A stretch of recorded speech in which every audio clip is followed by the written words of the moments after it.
Sebelum kita masuk ke cerita, bagi Mas E dan juga Mbak E yang belum subscribe, silakan klik subscribe sekarang juga. Dan bagi yang sudah subscribe, semoga kalian di sana sehat-sehat selalu agar bisa mendengarkan cerita terbaru dari Mang Ripan. Dan tidak usah lama-lama, ini dia ceritanya. Selamat mendengarkan. Masa tiap hari lauknya ini terus sih mas? Bosen tahu. Uang jatah bulananku juga mana? Dulu kamu kan janji sama aku kalau sudah nikahin aku bakal ngasih uang aku bulanan buat jajan. Buktinya mana mas?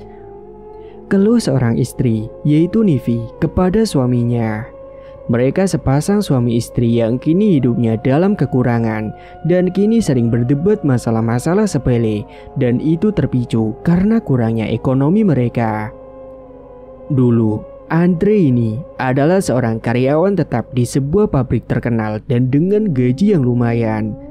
Dulu sebelum menikah, Andre sering sekali beli Nivi hadiah-hadiah dengan harga yang mahal dan berkata jika nanti Andre menikahi Nivi akan memberikan duit bulanan yang lebih. Namun faktanya kini berbanding terbalik. Sebelumnya Andre itu tidak sengaja membuat kesalahan fatal saat bekerja dan karena hal itu Andre akhirnya dipecat dari pabriknya setelah menikah dengan Livi. Dan sekarang kini dia lontang-lantung belum mendapatkan pekerjaan, padahal baru saja usia pernikahan mereka itu masih 1 tahun. Mereka juga masih tinggal ngekos di perantauan, belum pulang kampung. Andre yang muak dengan ocehan istrinya itu, dia pun memutuskan pergi dari rumah dan nongkrong bareng temannya di rantauan yang kala itu juga masih nganggur, sekalian mencari info-info bila ada lowongan pekerjaan. Nivi hanya bersungut-sungut di rumah usai kepergian suaminya itu. Nivi ini sebenarnya sangat cantik banget, beruntung banget Andre yang bisa mendapatkan Nivi. Tapi minusnya Nivi itu pengennya hidup dengan glamor dan punya uang banyak. Saat itu Andre mampir ke kosan temannya. Di sana dia ngerokok, gitaran, dan ngobrol-ngobrol hal-hal yang gak penting di sana. Mereka bahkan menghabiskan waktu sampai berjam-jam untuk hal-hal yang sangat tidak penting sama sekali. Temannya itu juga nasibnya sama dengan Andre. Mereka sudah mencari loker ke sana kemari, namun belum ada juga yang tembus. Singkat cerita, waktu sore hari pun tiba dan saat itu maghrib hampir berkumandang. Andre memutuskan untuk pulang naik motornya. Saat itu dia melewati jalanan di sebuah kuburan. Kala itu waktu maghrib sudah berkumandang. Jalanan yang dilewatinya sangat sepi sekali, hanya ada dia saja di sana. Dan lumayan gelap, hanya ada penerangan lampu senter dari motornya itu. Ketika dia melewati kuburan, hawanya sangat terkesan angker sekali. Andre pun bergidik merinding. Sepi banget, mana malam Jumat Kliwon lagi, jadi merinding gini. Tiba-tiba saja dia dikejutkan dengan penampakan sosok anak kecil yang berlarian di sekitaran makam itu. Dia heran kenapa ada bocah malam-malam main di kuburan. Tuh bocah anaknya siapa sih? Kok malam-malam masih larian di kuburan? Emaknya kemana? Gumamnya heran. Namun sesaat kemudian, bocah itu membalikkan tubuhnya dan menatap ke arah Andre. Ternyata sosok anak kecil itu adalah sosok tuyul. Kedua matanya merah menyala dengan gigi yang tajam dan hanya menggunakan sebuah popok saja. Sontak Andre yang melihat sosok itu langsung teriak dan langsung menancap gas motornya dan banter kabur dari situ dan berharap cepat sampai di rumah. Dan beberapa saat kemudian setibanya Andre di rumah, dia sangat ngos-ngosan sekali dengan bajunya yang basah dengan keringat karena belum mandi, disertai dengan keringat yang tadi ketakutan usai melihat sosok tuyul itu. Nivi yang heran melihat kepulangan suaminya dalam keadaan seperti itu pun heran dan langsung menanyakan apa yang terjadi kepadanya. Mas, kamu kenapa? Kok ngos-ngosan seperti itu? Bajunya basah penuh keringat lagi. Saat itu Andre mencoba untuk mengatur napasnya yang masih terasa tidak beraturan. Usai tenang, Andre pun menceritakan kejadian yang dialaminya tadi kepada Nivi. Tadi itu dik, aku pas pulang lewat kuburan. Mana sepi banget lagi marib-marib, malam Jumat Kliwon lagi. Terus aku lihat ada anak kecil yang larian di kuburan. Aku kira anak-anak biasa yang masih pada main. Terus tiba-tiba anak kecil itu menoleh ke arahku, Dek. Ternyata, apa Dek? Kamu tahu nggak? Apa Mas? Ya aku nggak tahu lah. Sosok tuyul, Dek. Matanya merah, giginya tajam sama pakai popok. Nivi yang mendengarkan penjelasan dari suaminya itu seketika bulu kuduknya merinding. Apalagi saat itu tepat malam Jumat Kliwon. Nivi yang dengar itu malah tambah parno dan dia akhirnya memutuskan untuk tidur duluan. Mas, aku jadi takut nih, merinding. Aku mau tidur duluan ya. Masa kamu ninggalin aku tidur sih, Dek? Kamu juga ninggalin aku dari siang sendirian kok di rumah. Mendengar ucapan istrinya, Andre pun menghela napas panjang. Kemudian Andre yang belum tidur. Malam itu dia sedang duduk termenung di depan televisi sambil memikirkan dia akan mencari kerja di mana lagi. Aku mau cari kerja di mana lagi ya? Istri marah-marah terus, bikin tambah pusing. Tiba-tiba sesaat kemudian, Andre teringat tadi waktu dia melihat tuyul di kuburan. Dia beranggapan berarti di daerah lokasi tinggalnya itu ada yang melakukan pesugihan. Apa di daerah sini ada yang memelihara tuyul untuk pesugihan kali ya? Kayaknya aku harus melakukan pesugihan aja biar cepet kaya daripada nyari kerja kesana kemari gak dapet-dapet. Ucapnya pada dirinya sendiri. Saat Andre tercetus berpikiran akan melakukan pesugihan itu biar bisa merubah hidupnya jadi cepat kaya raya, namun dia bingung harus mencari jasa pesugihannya di mana. Tapi kira-kira di mana ya nyari jasa yang bisa melakukan pesugihan? Pusing mending tidur dulu. Karena sudah pusing memikirkan hal itu, dia pun beranjak pergi masuk ke dalam kamar dan nyusul istrinya yang sedang tertidur. Saat Andre sedang tertidur pulas, tiba-tiba saja dia bermimpi aneh. Andre ditemui oleh sosok kakek-kakek tua dan kakek itu mengajaknya ke suatu tempat yang ada di tengah hutan. Lalu kakek itu menunjukkan sebuah rumah gubuk tua. Andre bingung karena kakek itu tidak bicara apapun dan hanya menyuruhnya dengan gerakan tangan agar Andre mengikutinya. Dan usai tiba di depan sebuah rumah gubuk, sosok kakek-kakek itu tiba-tiba saja memberikan sebuah kertas lusuh yang bertuliskan alamat kepada Andre sambil berkata, "Datanglah ke hutan keramat bagian selatan daerah sini dan carilah rumah ini jika kamu ingin menjadi kaya raya secara mendadak. Kutunggu kedatanganmu." Usai si kakek itu mengucapkan hal itu, Andre langsung terlonjak bangun dari mimpinya. Dia tersadar dengan napas yang ngos-ngosan, jantungnya pun berdegup sangat kencang, keringat membasahi sekujur tubuhnya. Lantas Andre melihat satu tangannya yang masih mengepal. Ajaib, di dalam kepalan tangannya ada sebuah kertas lusuh kecil dan ada bekas bakaran di sana, sama persis seperti yang diberikan oleh sosok kakek itu di dalam mimpinya. Loh, kok ada kertas di tanganku? Aneh banget, ini mimpi apa nyata ya? Perasaan tadi aku mimpi, gumam Andre bingung. Andre yang masih bingung dan tidak tahu harus berbuat apa. Dia pun tidak bisa tidur sampai pagi karena gelisah. Pagi harinya, Andre langsung cerita kepada Nivi soal mimpinya yang dialami tadi malam. Dek, semalam aku mimpi aneh banget. Emangnya mimpi apa, Mas? Semalam aku mimpi ketemu kakek tua. Terus kakek tua itu ngajak aku ke sebuah hutan di sana dan ada rumah gubuk tua. Terus dia ngasih kertas lusuh yang ada alamat rumahnya itu dan nyuruh aku untuk datang ke sana kalau aku ingin kaya raya mendadak. Terus pas aku bangun, aku kaget, Dek. Tangan aku ngepel, terus ada kertas lusuhnya dan ada alamatnya. Terus itu maksudnya pesugihan, Mas? Iya, Dek. Gimana menurut kamu, Dek? Aku sih terserah kamu aja lah, Mas. Yang penting aku pengen punya banyak uang dan jadi kaya, gak hidup susah gini terus. Ya udah, kalau gitu nanti siang aku pergi ke tempat alamat ini ya. Iya, Mas. Menjelang siang, Andre pun berpamitan kepada Nivi untuk pergi. Dia menggunakan motornya untuk menuju ke tempat itu. Perjalanan yang dilaluinya cukup jauh dan dia sempat berhenti berkali-kali untuk istirahat dan menanyakan pada orang-orang soal jalan yang dilewatinya itu benar atau tidak.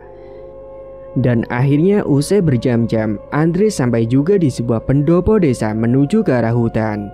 Dia masuk lalu tanya lagi sama orang-orang sekitar. "Maaf Pak, saya mau tanya, apa Bapak tahu alamat ini?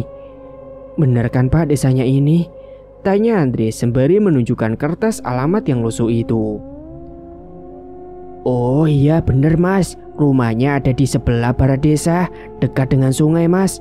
Lurus saja, nanti ada perempatan, terus belok ke arah barat, lurus sampai mentok, nanti ada sungai. Nah di situ ada hutan, Masnya masuk aja." "Oh iya Pak, saya paham. Kalau gitu makasih ya Pak, saya pamit dulu." "Iya Mas, silakan. Hati-hati ya." Saat itu Andre pun langsung OTW ke sana dan beberapa saat kemudian setelah dia mengikuti petunjuk arah dari bapak-bapak tadi, tibalah dia di sebuah gubuk suram. Segera Andre langsung menyambangi gubuk itu dan mengetuk pintunya terlebih dahulu. "Permisi." Sesaat kemudian keluarlah sosok kakek-kakek namanya Badarmo. Sosok kakek itu persis dengan apa yang dilihat di dalam mimpinya Andre. Kemudian Badarmo langsung mempersilahkan dia masuk ke dalam rumahnya karena dia sudah tahu bahwa Andre akan datang menghampirinya. "Saya sudah tahu, kamu pasti akan datang kemari. Ayo masuk." Sesampainya di dalam rumahnya Badarmo, Andre tanpa ditanya langsung meminta untuk dirinya biar bisa cepat kaya dalam waktu cepat. Awalnya saat itu Andre minta untuk melakukan pesugihan tuyul saja, namun Badarmo nyaranin untuk pakai pesugihan babi ngepet aja karena lebih ampuh dan cepat. Sedangkan dia saat itu sedang kehabisan stok tuyul untuk pesugihannya. "Tapi kamu harus bayar maharnya terlebih dahulu sebagai syarat awal." Iya Mbah, berapa maharnya yang harus aku bayar Mbah? 5 juta. Akhirnya Andre tanpa ragu pun dia setuju saja. Soal uang untuk bayar maharnya, Andre sebelumnya sudah minjam uang milik temannya sebesar 10 juta.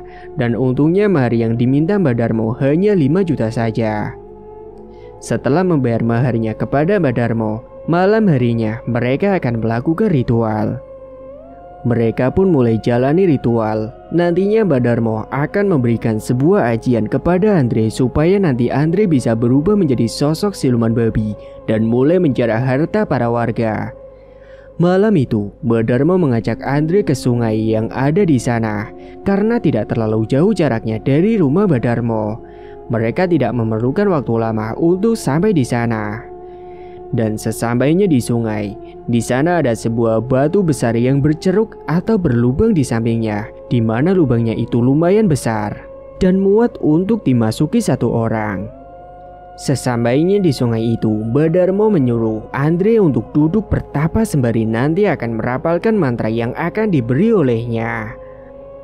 "Silakan kau duduk di sini dengan kaki bersila karena kau harus bertapa malam ini. Dan ini mantranya nanti kau baca saat sedang bertapa." Baik Mbah. "Nanti kalau kau dengar ada suara babi, kau harus membuka matamu dan kau minta permintaan kepadanya." Iya Mbah, saya mengerti. "Kalau gitu aku pulang dulu. Dan jika sudah selesai pulanglah ke rumah saya. Ingat, kalau ada gangguan jangan kau hiraukan." Andre pun menjawab dengan menganggukkan kepalanya, pertanda dia mengerti dan paham dengan ucapan dari Badarmo. Setelahnya Badarmo pun pergi meninggalkan Andre sendirian di sungai tersebut. Dia mulai merapalkan mantranya dan bertapa di batu besar itu. Beberapa saat kemudian, Andre dikejutkan dengan suara hewan harimau yang mengaum membuatnya merinding ketakutan karena suara harimau itu seperti berada di belakang tubuhnya. Dia takut nanti akan dimangsa. Tapi dia teringat dengan ucapan Badarmo kalau dia harus tetap fokus dan tidak menghiraukan gangguan yang akan datang mengganggunya. Dia sudah gemetaran karena takut dimangsa oleh harimau itu. Namun tak lama kemudian suara harimau itu mulai menghilang. Tak berselang lama, Andre dikejutkan kembali dengan suara wanita yang menangis terseduh. Seketika Andre terperanjat dan dia semakin merinding karena yang dia tahu di sungai itu hanya ada dia saja. Suara nangis wanita itu semakin jelas di telinganya. Namun sesaat kemudian suara tangisan itu kemudian berubah menjadi suara tertawa yang mengikik. Andre pun akhirnya tahu kalau itu adalah suara kuntilanak. Dia pun semakin merinding ketakutan, jantungnya berdebar kencang, keringat dingin mulai membasahi tubuhnya. Beberapa saat kemudian, dia mencium lagi bau bangkai yang sangat menyeruak ke dalam hidungnya dan baunya anyir, amis bercampur jadi satu. Sesaat kemudian, dia mendengar ada suara langkah kaki yang terseok-seok. Namun saat itu, Andre tetap berpikir positif kalau suara langkah kaki itu adalah suara hewan yang lewat. Dan tak berselang lama, Andre dikejutkan dengan hembusan angin kencang membuatnya kedinginan karena hawa dingin merasuki ke dalam tubuhnya. Dan saat itulah Andre mendengar ada suara babi yang artinya Andre harus membuka kedua matanya. Saat itu Andre terkejut, tubuhnya langsung gemetaran karena yang dia lihat itu bukan babi seperti biasanya. Melainkan babi yang dilihatnya itu sangat besar sekali, seukuran dengan seekor kerbau dewasa. Sontak dia terperanjat, tubuhnya sampai mundur. Namun dia mencoba untuk tetap tenang dan sosok siluman babi itu bisa berbicara layaknya manusia. Wahai manusia, ritualmu sudah saya terima. Apa maumu? Saya mohon ingin menjadi kaya raya dan hidup sejahtera berkecukupan. Sesaat kemudian, entah dari mana asalnya, tiba-tiba saja sosok babi itu mengeluarkan sebuah batu berwarna merah dan diberikan kepada Andre. Bawalah batu itu. Baik. Setelahnya sosok babi itu menghilang begitu saja dan segera saat itu Andre sudah selesai melakukan ritual dan beranjak kembali ke rumahnya Mbah Darmo. Beberapa saat kemudian, Andre pun sampai juga di rumahnya Mbah Darmo dan mereka akan melakukan ritual kembali untuk memberikan mantra pada batu warna merah dari sosok babi itu. Ini Mbah, saya dapat ini. Lalu mereka masuk ke dalam ruangan ritual yang ada di dalam rumahnya Mbah Darmo. Di sana sudah ada kemenyan yang sudah dibakar. Dan tidak hanya itu, sudah ada juga beberapa sesajen yang tertata rapi di atas meja. Kemudian Mbah Darmo mulai merapalkan mantranya sembari mengasapi sebuah batu yang berwarna merah itu. Dengan mulut yang berkomat-kamit membacakan mantranya, Andre hanya melihat Mbah Darmo melakukan ritual. Sesaat kemudian hembusan angin kencang masuk ke dalam ruangan ritual. Andre pun bulu kuduknya langsung berdiri ketakutan. Saat itu Andre mendengarkan suara babi seperti yang dia dengar saat sedang melakukan ritual di sungai. Ternyata ada sosok babi yang ukurannya sebesar kerbau berada di sampingnya Mbah Darmo. Sontak Andre yang melihat itu langsung terkejut. Mbah Darmo lalu berkomunikasi dengan sosok itu dan Andre tidak tahu apa yang sedang mereka bicarakan saat itu. Setelahnya sosok babi itu pun pergi menghilang entah kemana. Beberapa saat kemudian, ritual pun sudah selesai dan Mbah Darmo memberikan cara ritual nantinya kepada Andre dan batu berwarna merah itu diberikan kepada Andre. Bawa pulanglah batu ini dan nanti kau bungkus batu ini dengan kain berwarna hitam. Terus diapakan lagi Mbah? Nantinya batu yang sudah dibungkus kain hitam terus diikat dan dibuat jadi kalung. Setelah sudah jadi kalung, kau pakai saat akan melakukan aksimu keliling ke rumah warga. Dan jangan lupa baca mantra terlebih dahulu. Nanti kau akan berubah menjadi siluman babi dan orang tidak akan bisa melihatmu. Ini mantranya. Ibu Mbah Darmo sembari memberikan mantra kepada Andre. Lalu gimana lagi Mbah? Saat kau akan melakukan aksinya malam-malam, harus ada yang menjaga lilin. Sebelumnya, siapkan lilin dan juga sesajen di dalam ruangan khusus. Berarti saya harus nyiapin ruangan, Mbah. Mbah Darmo menganggukkan kepala. Setelah itu dia menjelaskan soal ritualnya lagi. Dan nanti saat kau sedang beraksi, yang menjaga lilin itu jangan sampai lilin itu mati atau padam. Kalau lilin itu mati atau padam dan sampai habis kamu belum kembali, maka kamu akan celaka. Dan jangan lupa juga siapkan penampan juga di dalam ruangan itu. Ya Mbah, baik, saya paham dan mengerti. Kalau begitu saya pamit pulang dulu ya Mbah.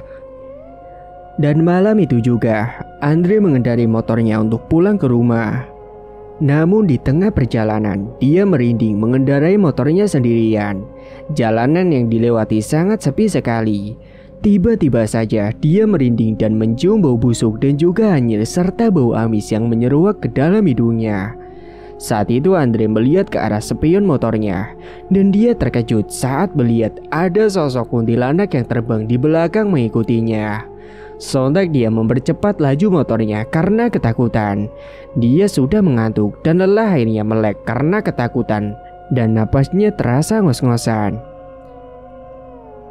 Keesokan paginya, akhirnya Andre pun sampai juga di rumah.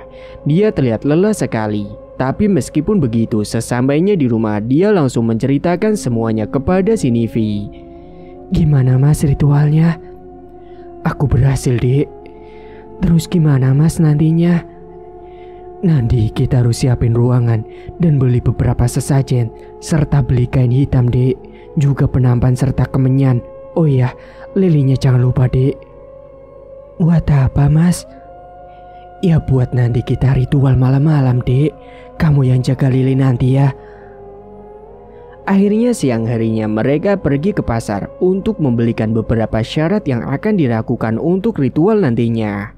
Andre menggunakan uang sisa yang dia dapat dari pinjaman temannya. Singkat cerita, tepat malam minggunya itu mereka akan melakukan ritual. Tengah malam, Andre dan Nivi sudah berada di dalam ruangan ritual yang sudah mereka siapkan di dalam kontrakan. Karena kebetulan di dalam kontrakannya itu ada 2 ruangan kamar dan selama ini kamar yang satunya kosong tidak dipakai. Di dalam ruangan ritual itu mereka sudah menyiapkan sesajen, kemenyan, dan lilin yang akan dinyalakan.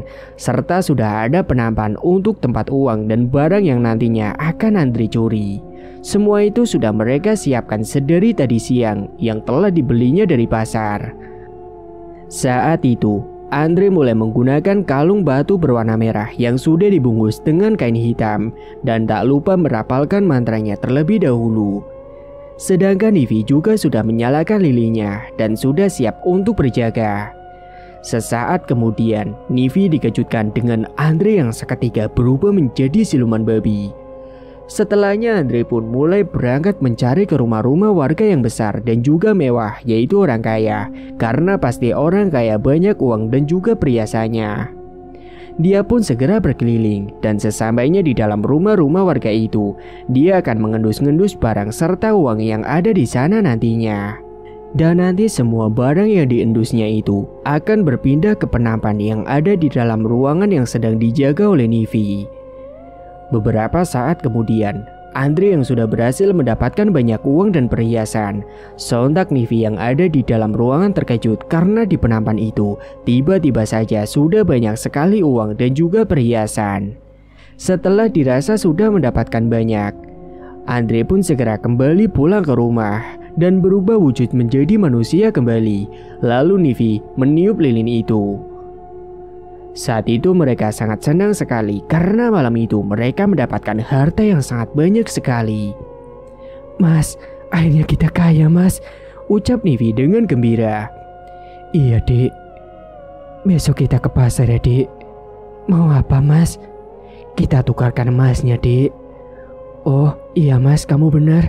Kalau gitu kita simpan dulu Mas.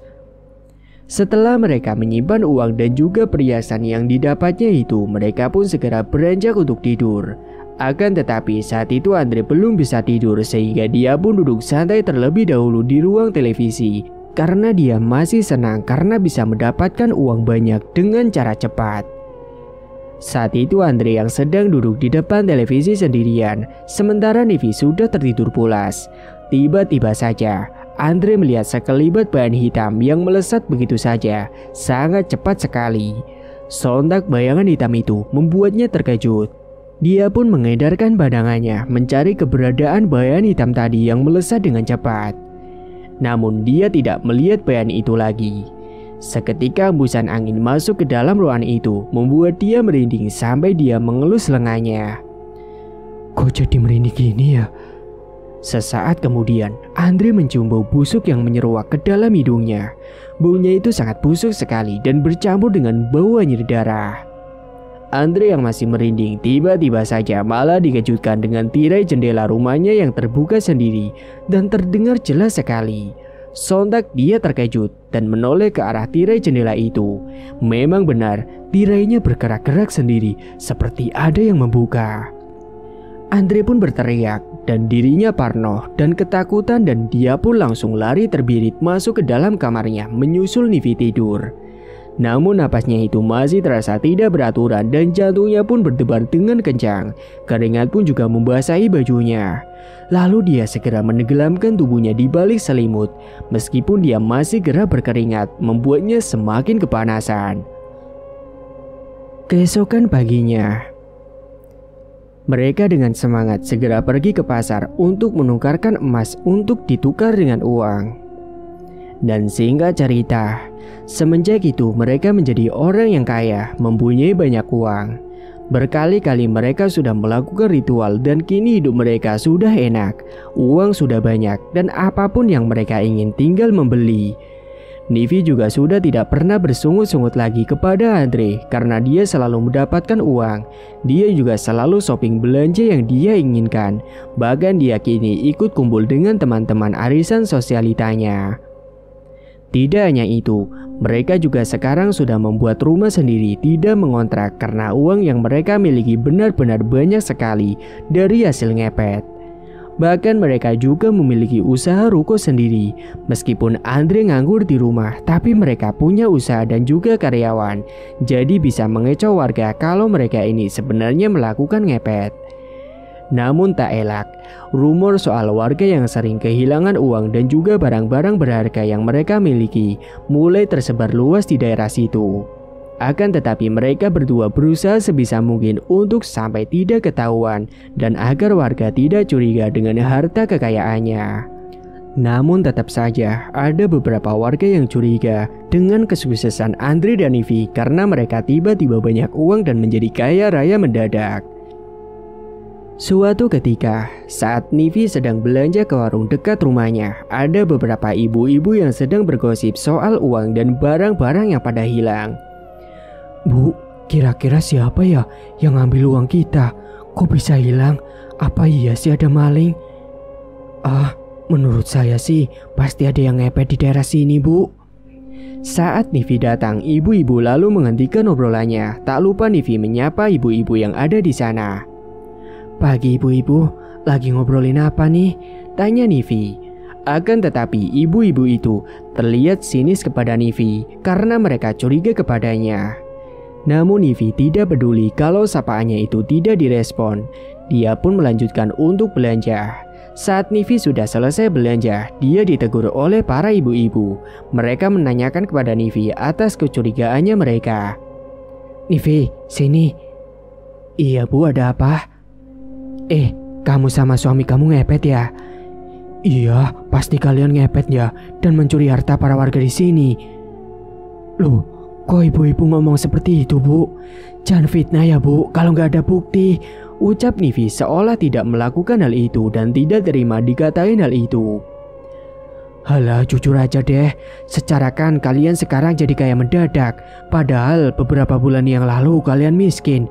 Andre aja masih nganggur. Ibu-ibu, saya kasih tahu ya. Saya dan suami saya kaya mendadak itu karena kami dapat warisan dari kampung. Jawab Nivi berbohong. Oh, seperti itu. Baguslah kalau begitu. Ya sudah ibu-ibu, saya permisi dulu. Nivi yang sudah kesal, dia langsung beranjak pergi dari warung dan sesampainya di rumah, dia terlihat tertekuk wajahnya membuat Andre menanyakannya. Loh, kenapa kamu, Dek? Dari warung kok wajahnya langsung ditekuk gitu? Aku kesel mas sama ibu-ibu. Kesel gimana sih? Coba cerita. Mereka itu sudah pada curiga sama kita, Mas. Curiga gimana? Katanya kita itu ngepet mas. Mereka curiga soalnya kita kaya raya mendadak. Terus untungnya aku bisa alasan mas kalau kita itu dapat warisan dari kampung. Dan untungnya mereka sih percaya kayaknya. Waduh, bahaya nih. Tapi biarkanlah. Yang penting kita kaya raya dan banyak uang kan dek. Udah gak usah dipikirin, gak usah sedih lagi. Mending sekarang kita ke pasar beli sajen buat nanti malam kita ritual lagi dek. Iya mas. Singkat cerita, malam hari pun tiba. Sebelum melakukan ritual, Nivi sedang memainkan ponselnya di dalam kamarnya. Tiba-tiba saja dia dikejutkan dengan sekelebat bayangan yang melesat dari pandangannya. Sontak dia pun terperanjat. Saat itu Nivi berada di dalam kamar sendirian, sementara Andre sedang pergi ke rumah temannya, nongkrong sebentar sebelum melakukan ritual. Nivi yang sedang berada di dalam kamar dan tepat di depan kasurnya ada sebuah lemari dan di depannya ada sebuah cermin. Saat itu dia terkejut saat lemarinya itu berbunyi. Ada yang mengetuk beberapa kali dari dalam. Sontak dia langsung menghentikan bermain HP-nya dan menatap ke arah lemari itu. Saat itu dia kira di dalam lemarinya ada seekor tikus. Suara apa itu? Jangan-jangan ada tikus lagi di dalam lemari. Karena penasaran, Nivi pun bangkit dari kasurnya dan beranjak menghampiri lemari itu. Saat dia berdiri tepat di belakang kaca lemarinya, belum sempat membuka lemarinya itu, tiba-tiba saja dia merasakan ada hembusan angin yang meniup di bagian tengkuk lehernya, membuat dia merasa bulu kuduknya merinding. Dia pun menoleh ke belakang, mengedarkan pandangannya sejenak. Setelahnya ketika dia membalikkan pandangannya lagi ke arah kaca cermin, betapa terkejutnya ia ketika melihat di pantulan kaca itu bukannya menampilkan dirinya. Malah di dalam kaca itu muncul sosok wajah wanita yang sangat menyeramkan sekali, dengan rambut acak-acakan dan wajah sangat seram, hancur dengan penuh noda darah. Sontak dia pun ketakutan dan langsung berteriak kencang sekali. Saat itu tubuh Nivi langsung terdiam kaku dan tidak bisa apapun. Karena ketakutan, akhirnya dia pun ambruk pingsan saat itu. Sesaat kemudian, Andre pun pulang dari rumah temannya dan sesampainya di rumah, dia akan mengajak istrinya untuk melakukan ritual. Dek, ayo dek kita mulai sekarang, teriak Andre. Andre mencari keberadaan istrinya karena tidak menyaut dan dia pun masuk ke dalam kamarnya. Sontak dia terkejut ketika melihat Nivi sudah terkapar di lantai. Dek. Lalu kemudian Andre pun mengangkat tubuh Nivi dan dipindahkan ke atas kasur. Dia mencoba untuk membangunkan Nivi, namun lama sekali dia belum sadar-sadar. Dan sudah beberapa kali Andre mengolesi minyak kayu putih supaya dia sadar. Beberapa saat kemudian, akhirnya Nivi pun sadar dan dia masih dalam keadaan linglung dan bingung. Bentar dek, aku ambil air putih dulu. Saat itu Andre langsung bergegas ke dapur untuk mengambilkan air putih. Dan sesampainya di dapur ketika dia sedang mengambil air putih, tiba-tiba saja Andre dikejutkan dengan sendok yang terjatuh dengan sendirinya. Sontak dia terkejut dan mencoba mengambil sendok yang terjatuh di lantai. Ketika Andre mengambil sendok itu ke lantai, tidak sengaja dia melihat ke arah bawah meja makan yang ada di sana. Dia melihat ada sosok wanita dengan wajah yang menyeramkan dan rambut acak-acakan. Dia pun langsung terbelalak dan teriak ketakutan. Segera dia pun menuju ke kamarnya membawa air putih itu dengan tergugup. Sesampainya di dalam kamar, Andre sangat ngos-ngosan dan terlihat panik sekali. Ini deh air putihnya. Mas, kamu kenapa kok ketakutan gitu? Tanya Nivi kemudian. Lalu Andre mencoba untuk mengatur napasnya sejenak dan baru menceritakan kepada Nivi. Tadi aku di dapur, lihat ada wanita sangat menyeramkan dek. Wajahnya hancur, rambutnya juga acak-acakan. Tadi tiba-tiba sendok jatuh dan pas aku mau ambil, aku lihat sosok itu ada di bawah meja makan. Berarti sama dong mas. Lah kamu pingsan emangnya kenapa dek? Tadi aku dengar ada suara yang ngetuk lemari mas. Terus karena aku penasaran, aku pun mendekat ke arah lemari. Tapi pas aku di depan kaca, aku kaget saat melihat wajahku saat menyeramkan mas. Yang aku lihat itu adalah sosok wanita dengan rambut acak-acakan dan wajahnya hancur penuh darah. Loh, kok sama, Dek? Mungkin itu sama yang aku lihat di dapur juga ya. Aku jadi takut, Mas. Ya udah, kalau gitu malam ini kita nggak usah ritual dulu, Dek. Kita tidur aja. Gampang kita ritual besok malam.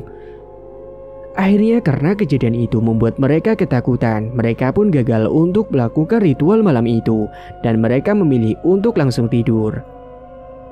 Keesokan paginya, mereka segera pergi ke pasar untuk belanja beberapa sesajen yang akan digunakan untuk mereka ritual. Ayo deh kita ke pasar, segera keburu siang. Iya Mas. Saat mereka akan berangkat ke pasar, tiba-tiba saja di depan warung tetangganya ada beberapa ibu-ibu yang sedang belanja dan melihat mereka. Tidak lupa Andre dan Nivi menyapa mereka. Meskipun mereka menjadi orang kaya, akan tetapi mereka tetap ramah kepada tetangga sekitar. Pagi ibu-ibu. Mau kemana Mbak, Mas? Ini Bu, mau ke pasar. Dan sepulangnya dari pasar, ternyata ibu-ibu yang ada di warung itu sedang menggunjing Nivi dan Andre karena mereka melihat Nivi membawa kembang-kembangan dan membuat mereka curiga. Lihat itu Bu, dia kok bawa kembang-kembangan buat apa ya? Pasti buat ritual itu. Yang bener Bu. Yang gak tahu sih, nebak aja. Secara kan mungkin mereka kayaknya melakukan pesugihan. Singkat cerita, malam berikutnya mereka pun akan melakukan ritual. Seperti biasanya, Nivi mulai menyalakan lilinnya dan Andre mulai merapalkan mantranya sembari menggunakan kalung batu yang dibungkus dengan kain hitam. Sesaat kemudian, Andre pun langsung berubah menjadi sosok siluman babi. Setelahnya Andre bersiap untuk melancarkan aksinya. Namun malam itu terjadi sesuatu yang tidak diinginkan. Saat sedang melakukan ritual di rumah barunya itu yang ada di daerah lain dari kontrakannya dulu, waktu itu Andre masuk ke dalam rumah yang gede sekali milik orang kaya. Di rumah besar itu ternyata tinggal seorang mertua dan juga menantunya. Dan menantunya itu ternyata adalah seorang ustadz yang tahu tentang hal-hal gaib. Saat itu, orang-orang yang ada di dalam rumah sedang pada tidur. Dan Ustadz Torik menantunya itu terbangun karena dia merasa ada yang tidak beres di rumahnya waktu itu. Waktu itu, Andre sedang ngepet mengendus-ngendus mencari barang yang ada di dalam rumahnya itu. Sementara Ustadz Torik langsung memeriksa ke seluruh keadaan rumahnya dan tiba-tiba saja dia dikejutkan oleh sosok babi yang sedang berkeliaran di dalam rumahnya itu. Hanya Ustadz Torik saja yang dapat melihat sosok babi itu karena dia memiliki kekuatan gaib bisa melihat hal-hal yang tidak kasat mata. Lalu Ustadz Torik pun mengikuti kemana arah babi itu. Dan saat diikuti ternyata sosok babi itu masuk ke dalam kamar mertuanya. Di mana di dalam kamar mertuanya itu ada banyak sekali perhiasan emas yang disimpan. Ustadz Torik tanpa ragu-ragu langsung membentengi rumahnya itu dengan pagar goib dan juga doa-doa supaya nanti babi itu tidak bisa kabur kemana-mana. Kemudian setelah Ustadz Torik sudah membentengi rumahnya dengan pagar gaib, dia lalu mengambil air panas yang telah didoakan olehnya. Andre yang saat itu sedang mengendus-ngendus supaya uang dan perhiasan itu dia dapatkan. Akan tetapi sesaat kemudian dia merasa ada yang tidak beres. Karena dia gagal tidak dapat memindahkan uang dan emas itu. Saat itu, dia pun berusaha untuk kabur. Namun naasnya, dia tidak bisa keluar dari rumah itu karena sudah dipagari goib oleh Ustadz Torik. Lalu Ustadz Torik langsung berteriak memanggil sosok babi itu. Berhenti kau siluman. Bersamaan dengan teriakan Ustadz Torik, dia langsung mengguyurkan sosok itu dengan air panas yang tadi sudah didoakan. Dan wujud gaibnya itu langsung nampak di pandangan manusia biasa, seolah itu adalah babi biasa. Sosok babi itu kepanasan dan berguling-guling sembari mengeluarkan suara khasnya di ruang tengah.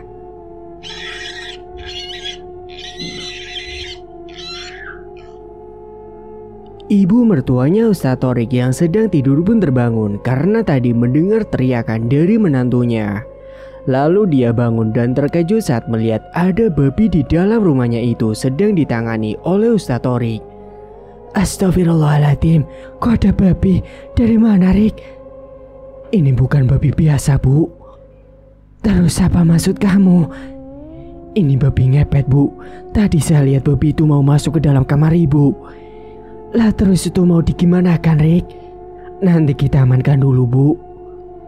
Lalu setelahnya sosok babi itu diamankan oleh Ustadz Thorik dan dimasukkan ke dalam kandang dan ditutupi oleh sebuah kain. Setelahnya Ustadz Thorik langsung mendatangi para warga dan memberitahukannya malam itu juga, tepat pada pukul 2 dini hari. Akhirnya semua warga terbangun karena digegerkan soal penemuan babi ngepet itu. Wah, ini pasti babi ngepet yang membuat uang sama perhiasan di rumah saya hilang ini, Pak Ustadz. Iya betul, kita bunuh aja. Tenang bapak-bapak, kita jangan gegabah dan jangan main hakim sendiri, cegah Ustadz Thorik. Sementara di sisi lain, Nivi yang sedang menjaga lilinnya itu di dalam ruangan ritual, dia kebingungan karena di penampaannya itu belum ada satupun uang ataupun perhiasan sama sekali. Dan saat itu terlihat sumbu lilin yang bergoyang-goyang tertiup angin kesana kemari membuat dirinya panik. Loh, ada apa ini? Kok seperti ini?